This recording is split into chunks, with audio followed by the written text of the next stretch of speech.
An organization rescinded an award that was given to Justin just moments ago, like a few weeks ago, month ago.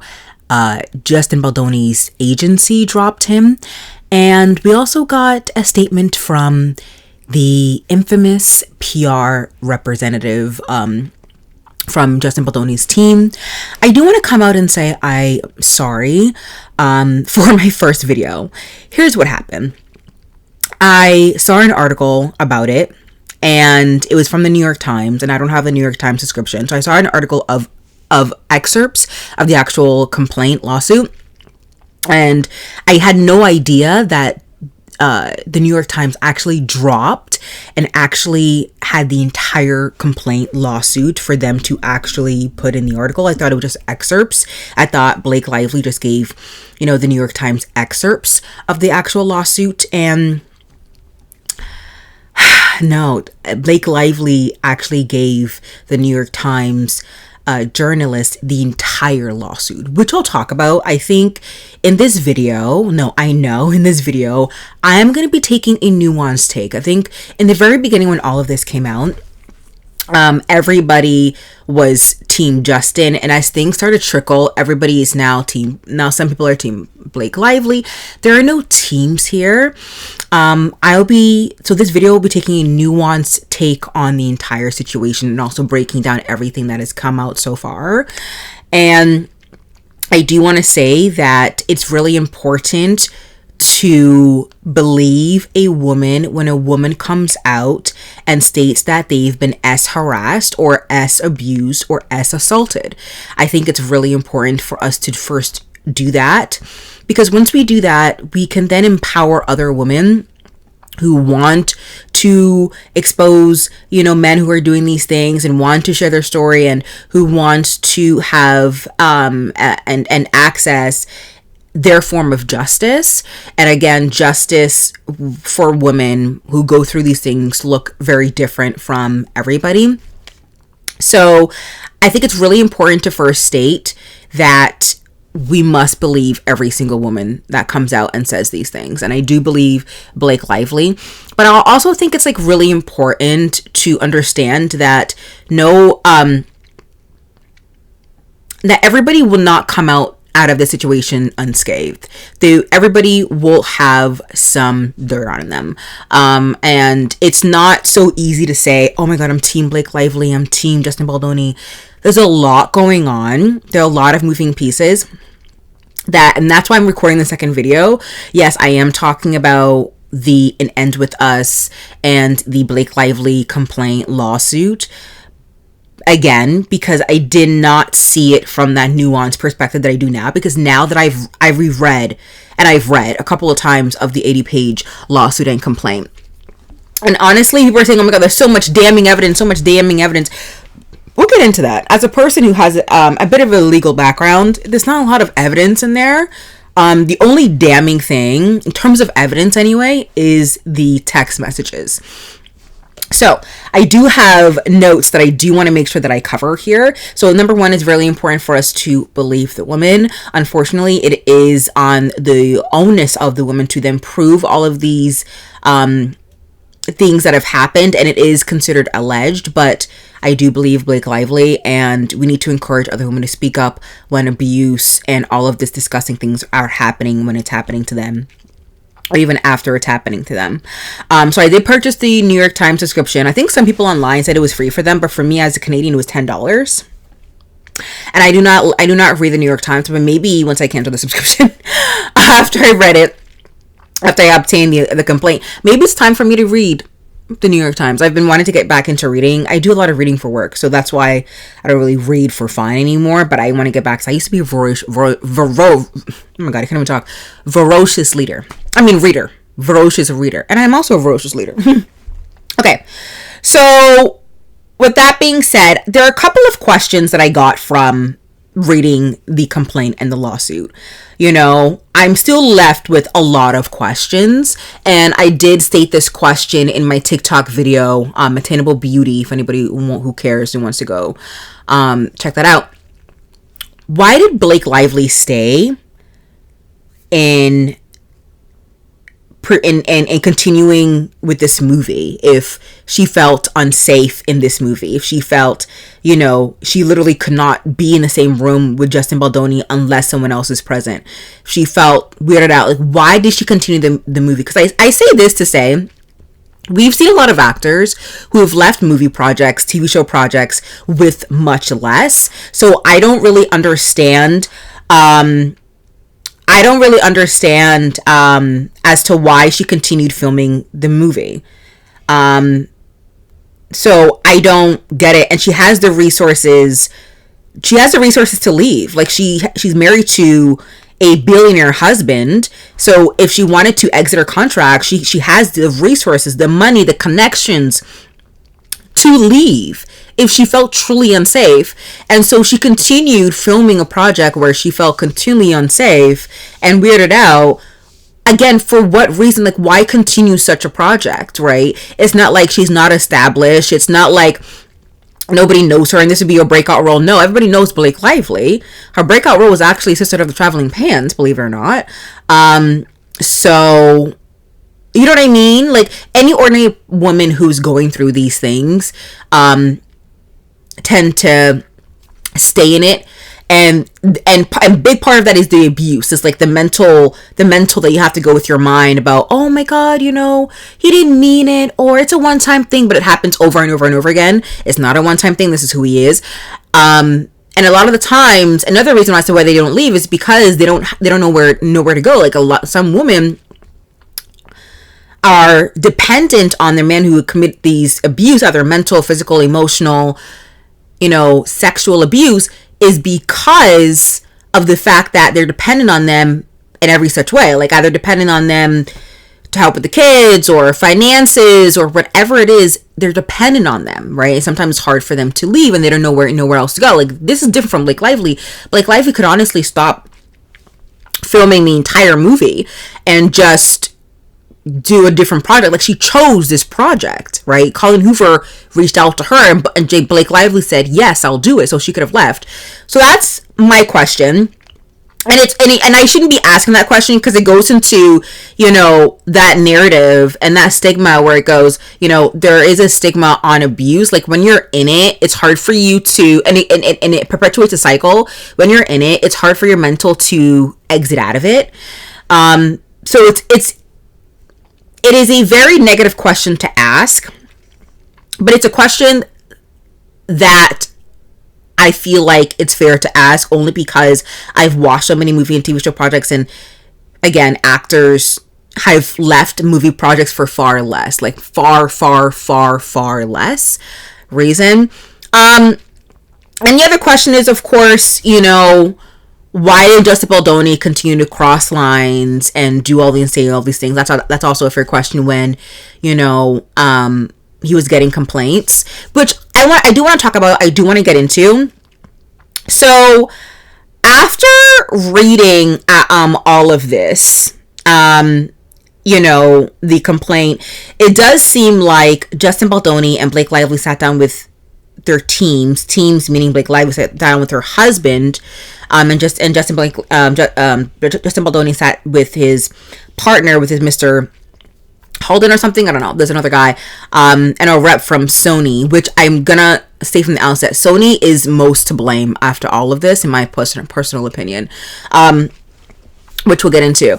And they created an agreement where they all decided that they would abide to make sure that this stuff doesn't happen again. And I'm seeing a lot of comments and takes online that, oh, because Justin Baldoni signed this agreement, which states that these actions, that they agree that not to commit these actions going forward after the date of the agreement, which means that they have acknowledged that these things have actually happened. That no. You make agreements in court or in tribunals or things like that. It doesn't mean you've done it. It just means that you will agree that it won't happen, that you yourself that will not commit such action in the future. Like, let me give you an example. If I go to my landlord and I go, okay, you know, or the landlord comes to me, like, let's say in a dispute between a tenant and a landlord, let's say the landlord comes to me and be like, I want your dog to stop barking. And I go, well, my dog doesn't bark. Like, my dog has a speech impediment or something, or like he has like a disease where he can't speak, right? And so, which is horrible. God forbid none of your guys pets have this, but if you do, like, thoughts and prayers. But let's say you're telling your landlord, like, my dog is not barking, my dog is not barking, my dog can't bark. The landlord doesn't believe you and goes, no, your dog's barking, your dog's barking, your dog's barking.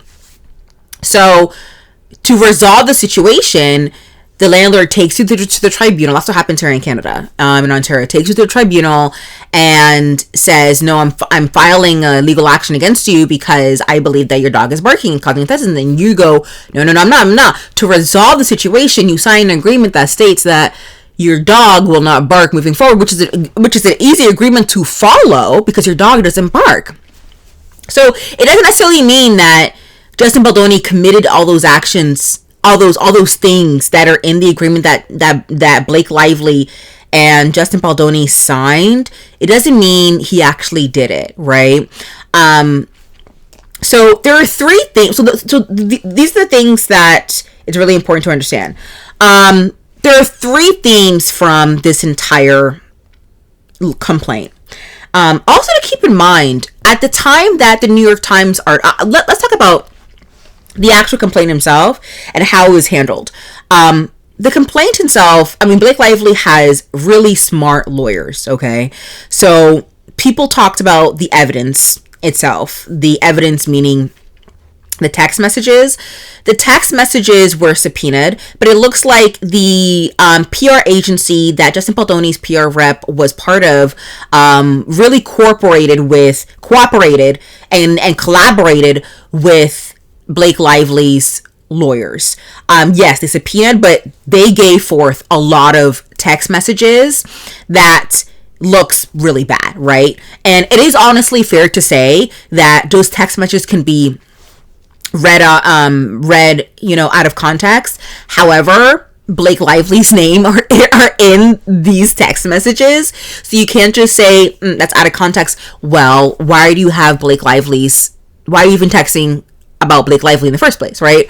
So there's that. The complaint itself wasn't signed by the lawyers and did not have the title of the complaint in the actual complaint, which means, and I don't know much about the U.S. legal system, obviously, so I was watching some of the lawyers, the U.S. lawyers talk about this, that at the time that the New York Times journalist got the complaint, it wasn't filed.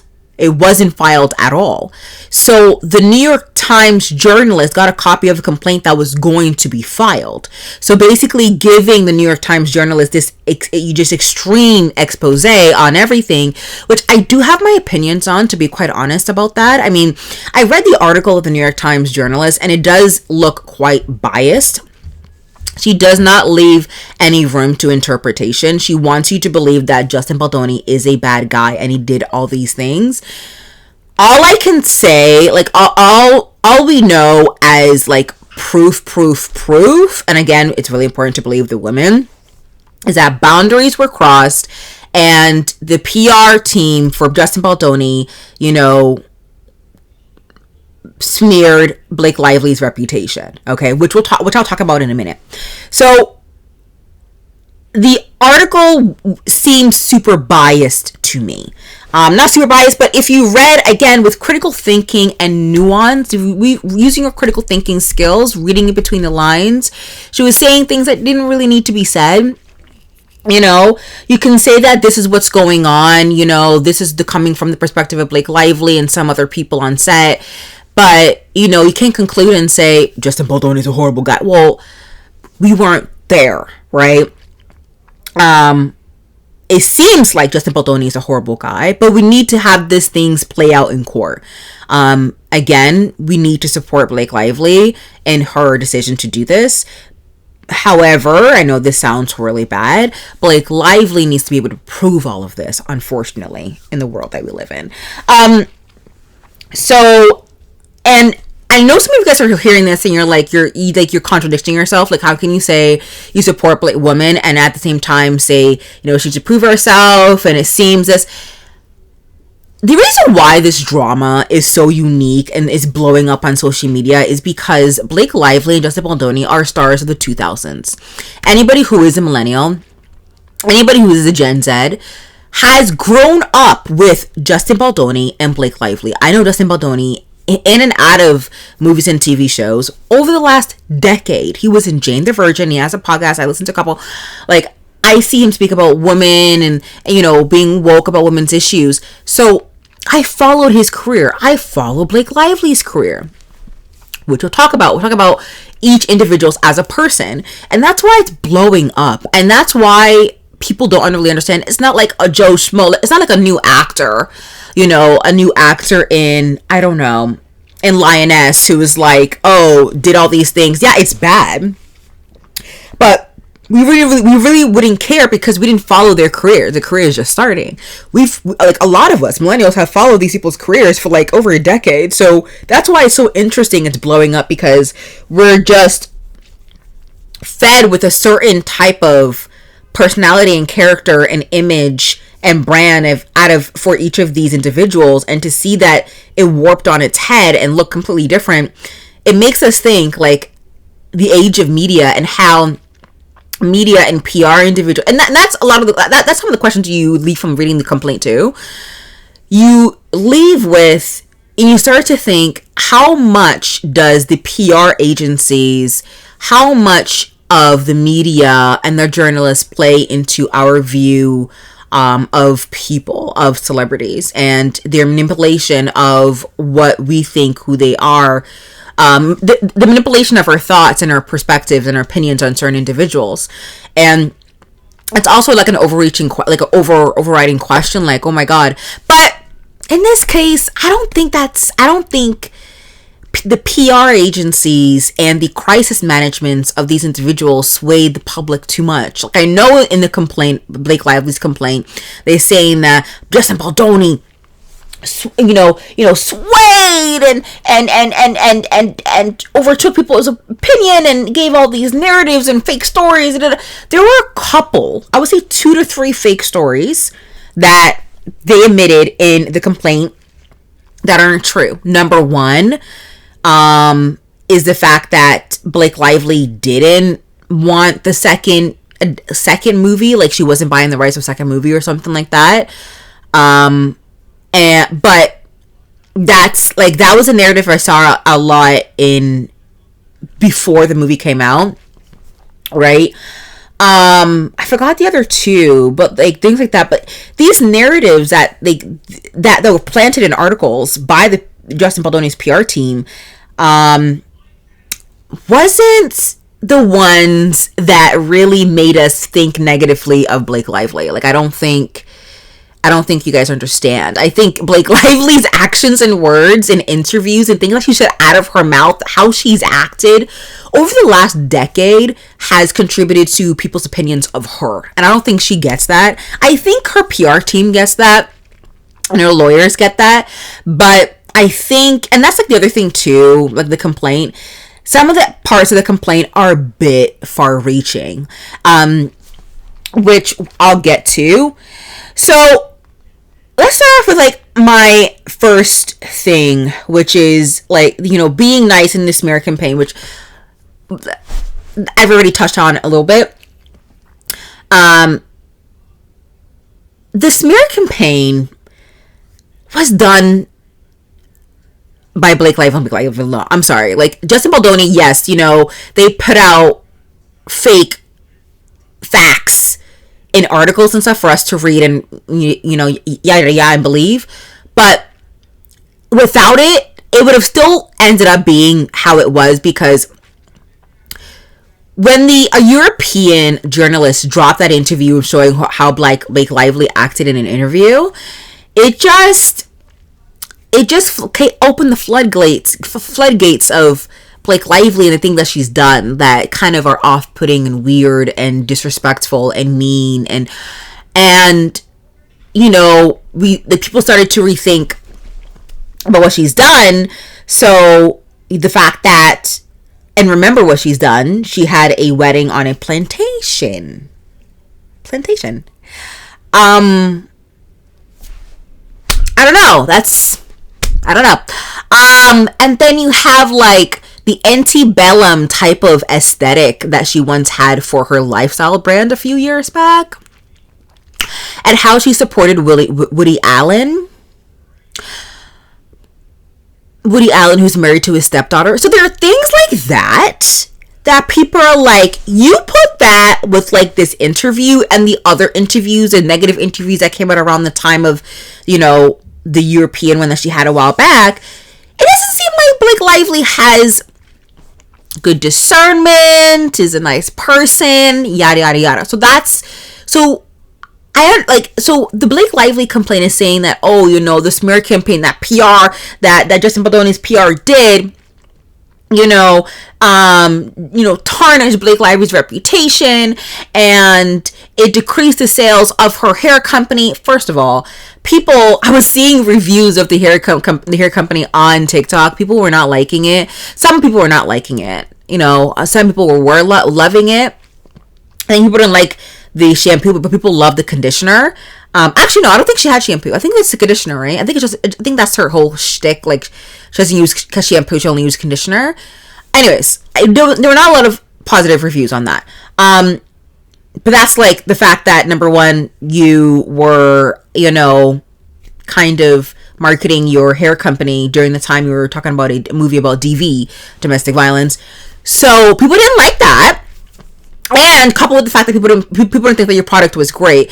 But I don't think Justin Baldoni had anything to do with it. I mean, again, this is where Blake Lively and Blake Lively's lawyers would have to do their big one and prove how much of an impact Blake Lively's PR team had on Blake Lively's reputation. I don't think that much, honestly. I think they did some articles. I think they were on Reddit, they said. But the social media ran, and it ran hard. They did say that they paid some people. They asked people to, like, provide support. But it seems like a lot of people just didn't like Blake Lively before all of this movie drama anyway. So it just kept piling on. So I really don't think Blake Lively had a huge part. I don't think Justin Baldoni's PR team had a huge part in her smear campaign. I just don't.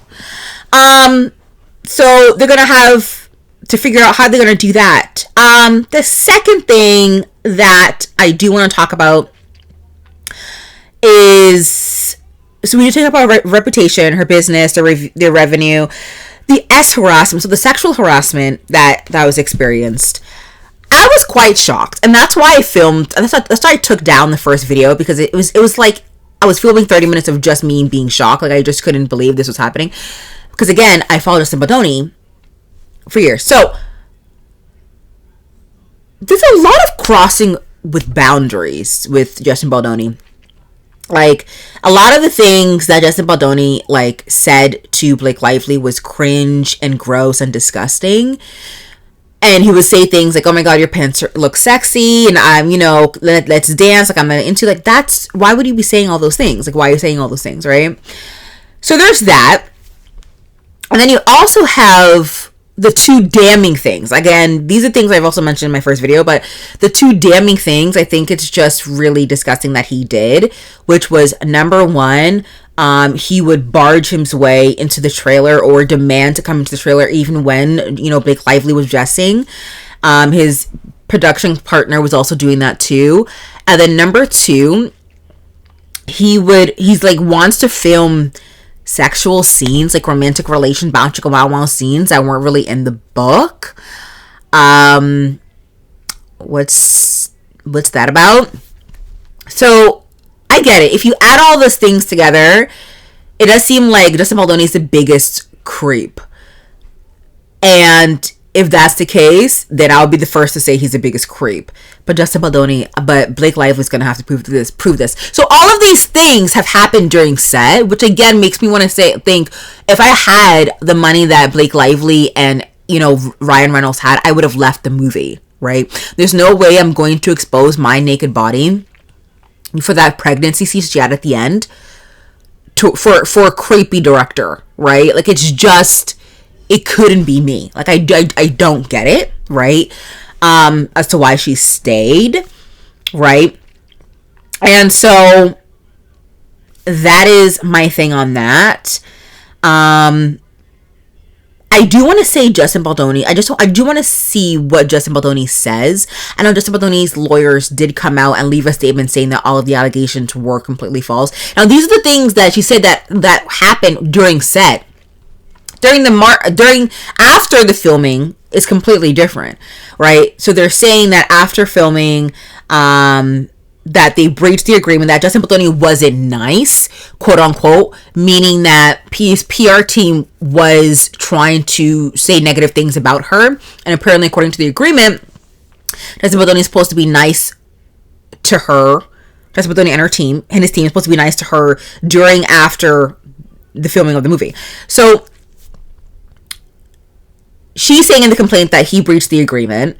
And then you also have the fact that Justin Baldoni did not actually do the marketing plan that was established from Sony. So we all thought, when Blake Lively was like, bring your dress, bring your best friends and wear your florals, we thought that was her. I mean, she did say that. But Sony actually told the entire cast to be fluffy and light and think about empowerment, not focusing on the plight of women who are abused in DV situations, and not talking about the intricate emotions and the things that happen in these type of incidents, how that it affects people, yada yada, in the way that Justin Baldoni did. So Sony actually forced the cast to say all these things. They were contractually obligated, which is a document. I think it's like Exhibit B in the complaint. So that's why Blake Lively was saying all those things. Again, if I were Blake Lively, with the amount of money and power I had, I would have went to Sony and be like, hey, how you doing? I know this is the plan you guys had for the marketing of the movie and the press junket and all of that, but it doesn't seem right, because most of the movie is about leading up to this like DV incidents and this DV situation. It's a woman who experienced DV situations and then leaves her abusive man. So telling little kids or, young adults to wear their florals or bring their best friend doesn't seem appropriate here. So if I was Blake Lively, another question, why didn't she go to Sony and say, hey, Sony, I don't like these list of points that we have to say during the marketing. Like, why must I say all that? Like, it seems insensitive, it seems rude. So she didn't do that. So she's like, it's by contract, so I just had to follow it. But you have power. Not only were you an actor, you were a director. You also chose songs of the movie. You chose all of your outfits for the movie. You produced the movie financially, it looks like. So why didn't you have a say in the marketing portion of this movie? It made no sense. And that's why I'm going to state Blake Lively also agreed with those points that Sony wrote down. And that's why she thought it would be really beneficial to her, because she also wants to market, her non-alcoholic beverage and her hair care company. Like, I had no idea she had so many companies. And I just felt like really weird, like watching all of that. And then that's why they did like her marketing thing with Deadpool and all of that, which again made no sense. And she's trying to compare it to Barbie and Oppenheimer. No. One's a rom-com. One's a serious drama. It's just, no, not a rom-com, a comedy. A comedy action. Yeah, right? Deadpool's comedy action, right? It just seems crazy to me. So you have that. So I don't know why Blake Lively didn't talk to Sony about that. Sony is the only person. Sony Studios just distributes the movie. They don't have any other say than distributing, and then apparently the marketing team. I don't know why Blake Lively is not suing Sony. I don't understand, but because I think like Blake Lively agreed with Sony's marketing points. With that being said, let me go to my next point here. So much going on. So much going on, guys. I really do think this entire complaint boils down to the misconduct that happened by Wayfair. So Justin Baldoni and his production company and his production co-owner, they committed lots of misconduct, all in the complaint. It's all alleged. Technically, guys, it's all alleged, right? Blake Lively has to prove these things. And this smear campaign. There's a TikToker who is a PR agent, or like she works in PR, and she's also a journalist, and I liked her take. And she was reading the headlines of the complaint of the New York Times article with her daughter. I think you guys may know who I'm talking about, and I do agree with her take by saying that this is a PR lawsuit. It is a PR lawsuit. The majority of the complaint is a PR lawsuit. Even the S harassment and the S misconduct were committed during the actual filming of the movie. And she's saying that yes, as harassment, but also the breach of the agreement that says that Justin Baldoni and his production company should not commit further as harassment.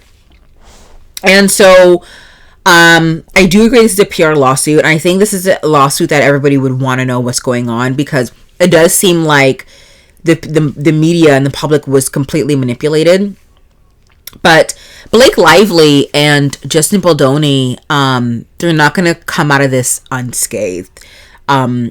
It's going to be a situation where, because I do agree, because again, it's interesting to me, I don't know why Blake Lively did not sue sooner, right? That's another question. Why didn't she sue sooner? Why is she suing after like no one has come out and said that they love her? Like, I really do think a big part of this complaint is trying to repair Blake Lively's reputation, and then a small part of it is the S harassment. With that being said, we do have a lot of things that have happened since the New York Times article with the copy of the complaint. The complaint was filed on Friday. We have Blake Lively's former co-stars in Sister of Traveling Pants, like Alexis Bledel, America Ferrera, and the other one white girl, I forgot her name, came out in support of Blake Lively on Instagram. You have Blake Lively's brother-in-law comment in the New York Times article saying that the PR agency was disgusting and they did an incredible effective job in smearing Blake Lively. And then you have Blake Lively's sister coming out on Instagram and stories talking about, her support and giving, highlighting certain quotes of the New York Times article. You also have, I think, a former director or CEO of like a movie or like a movie studio or something like that say that what was in the article was disgusting, and that he loved working with Blake Lively, and Blake Lively is a creative, beautiful, smart woman. And then from the Justin Baldoni's agency dropped him an organization that gives awards to men who support and uplift women, rescinded their award to Justin Baldoni. Justin Baldoni's podcast host, because he does have a podcast that a lot of people do know, podcast host left a statement stating that she's in support with Blake Lively and that there's more to come against Justin Baldoni. And because Justin Baldoni and the co-host of his podcast haven't been releasing episodes for quite some time, for many months now, and people are wondering where the co-host is, and she left her statement on Instagram. The guy who plays Ryle in the movie also continued to say that he supports Blake Lively. The girl who plays Blake Lively's best friend from the girl who's an employee that she hired in the flower shop also gives support on her Instagram for Blake Lively. But here's the reason why I think that none of them will come unscathed, because I do think a big part of this is an attempt to repair Blake Lively's reputation. And I don't think Blake Lively understands that she's going to have to prove to the world that she's not these things that we've seen in her past. Like it's not through a lawsuit. Yes, people will still say, because again, a lot of truths can be true. Like, as harassment did happen to you. I'm sorry that happened. We acknowledge it. but you could still be a mean girl. Like, you may not have the best of character, best discernment, and, you know, may have chosen and said the greatest of things in interviews, and maybe to have, you know, good character. Like, two things can be true. So even though I believe Blake Lively that S harassment did happen on set, I still think that Blake Lively still has a lot to do through her actions to prove to the public that she's not the person that people believe that she is. Okay. There's that. And then Justin Baldoni, I don't know what he's gonna have to do, but I think he's just gonna have to do just prove that he didn't do that's harassment. Or I think what's gonna happen is, like, I think Justin Baldoni will probably say, you know, all of those, because his lawyer already came out and left a statement saying that everything that's, you know, put in the complaint are not alleged, but all false, right? I think Justin Baldoni and his team will say that, you know, lines were crossed, but he's a director. He's probably like an on-hands director who's probably, you know, in your face, but there's no excuse, right?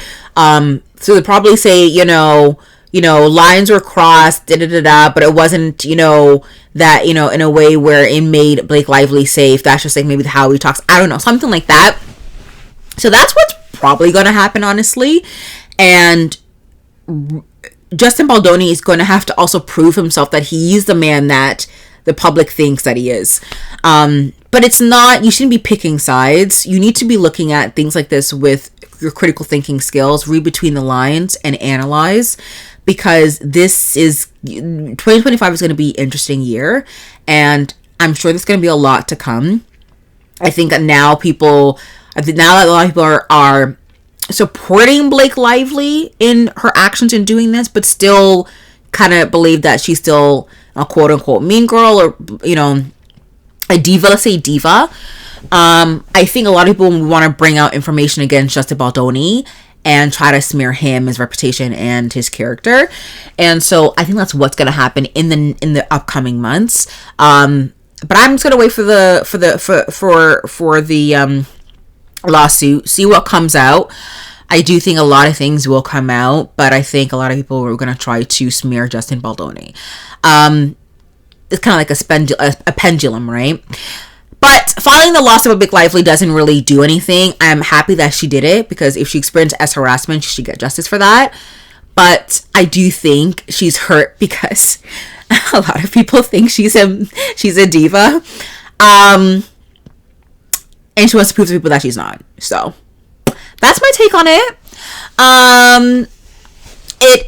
Hopefully that provided a bit more of a nuanced situation, because I am in the gray, honestly. I am in the gray, but I do support Blake Lively in doing this. I am in the gray. These situations are usually sometimes gray. Actually, not usually. I would say this situation is definitely gray, is what I'm trying to say. But, like, for instance, like, this lawsuit, honestly, situation honestly reminds me of Johnny Depp and Amber Heard. They were both toxic to each other, but it was quite clear that Amber Heard was doing these things because Johnny Depp was doing this to her. And this is her way to fighting back, but also staying in the actual relationship because she did not want to leave the relationship. So, for whatever reasons, right, women who experience abuse end up staying in the relationship, right, and tell themselves all sorts of things to stay. So, I'm on the side of Amber Heard, and I hope she's okay. And she finds some type of peace I think she lives in, like, London right now, right, with her kids. But it reminds me of that. But this is kind of like the Amber Heard and the Johnny Depp situation is here, and then, like, if you go down in the substance of the complaints and when it comes to S harassment, we have Blake Lively and Justin Baldoni's lawsuit here. So, and honestly, I think Justin Baldoni is probably, like, really upset with himself, and of course he's gonna have to figure out his reputation, and, you know, companies are probably backing out of his production company, yada yada yada. And I think he's in the process of filming another movie right now too, I think. But I think, knowing Justin Baldoni and how he's acted over the years, I think he probably congratulated Blake Lively for doing this. Because he's, like, that type of guy. He's probably like, oh my god, I feel so horrible for doing this to Blake Lively. I wouldn't be surprised if he filed a lawsuit. So I don't think he's surprised that this happened. I think he's the type of person who want to deal with the consequences as it comes, and if he's in the wrong, that he should be punished for it. And he wants to take accountable for the things that he's done wrong. I think that's what Justin Baldoni probably is feeling right now. But I'm interested. Like, this is very interesting to me. I'm a millennial. I love the Sister of Traveling Pants, and I love Jane the Virgin, so it's gonna be interesting. Let me know your takes, let me know your thoughts, and don't worry, I am not taking this video down. I think I did a better job in understanding the situation. And let me know your thoughts. Don't forget to subscribe, like, and I'll see you guys in the next video. Bye, guys.